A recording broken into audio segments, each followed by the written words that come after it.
সমন্বয়ক রুবাইয়া ইয়াসমিন পরিচয়ে এক নারীর ভিডিও সামাজিক মাধ্যমে ভাইরাল করলেন আওয়ামী লীগ বিএনপির বিভিন্ন ব্যক্তি এবং মুখ খুললেন সেই নারী। কথিত সমন্বয়ক রুবাইয়া ইয়াসমিনের ব্যক্তিগত দৃশ্য দাবিতে অন্তত ৩টি ভিডিও সম্প্রতি ব্যাপকভাবে সামাজিক যোগাযোগ মাধ্যমে ছড়িয়ে পড়েছে। এর মধ্যে ২টি ভিডিওতে ওই নারীকে ধূমপান ও মদ্যপান করতে দেখা যায়। অপর এক ভিডিওতে তাকে একটি গাড়ির ভেতরে বসে থাকতে দেখা গিয়েছে।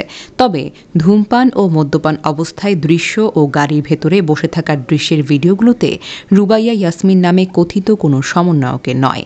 এই কন্টেন্টগুলোতে যে নারীকে দেখা গিয়েছে তার নাম হলো জুথি। ওই নারীর MX জুথি নামের একটি টিকটক অ্যাকাউন্ট রয়েছে। ওই অ্যাকাউন্টে প্রকাশিত ভিডিওগুলোর সঙ্গে ভাইরাল হওয়া ভিডিওগুলোতে থাকা নারীর চেহারার মিল পাওয়া গেছে।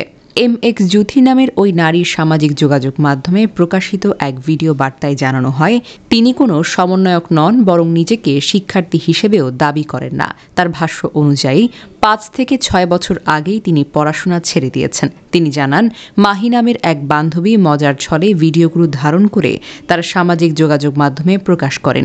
যদিও পরবর্তীতে ভিডিওগুলো মুছে ফেলা হয়, তবে ততক্ষণে তা ডাউনলোড করে সামাজিক মাধ্যমে ছড়িয়ে দেওয়া হয়েছে। অর্থাৎ আলোচিত ৩টি ভিডিওই জুথি নামের ভিন্ন এক নারীর।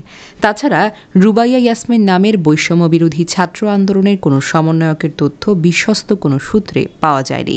জাতীয় নাগরিক পার্টি NCPর যুগ্ম সদস্য সচিব মশিউর রহমান এক ফেসবুকে পোস্টে লিখেছেন, আজকে সারাদিন সমন্বয়ক রুবাইয়া ইয়াসমিন নামে যে গুজবটা ছড়ানো হলো সোশ্যাল মিডিয়াতে, না জেনে না বুঝে অনেকেই সেটাতে সামিল হয়েছেন, কিন্তু দিন শেষে যা পেলাম সেটা পুরোপুরিভাবে ভিন্ন। ভাইরাল হওয়া ভিডিওতে যাকে দেখা গিয়েছে তার নাম হলো রুবাইয়া ইয়াসমিন নয়, বরং MX জুথি নামের পরিচিত এক তরুণী। ওই তরুণীর কোনো রাজনৈতিক পরিচয় নেই, বরং তিনি কোনো সমন্বয়কও নন।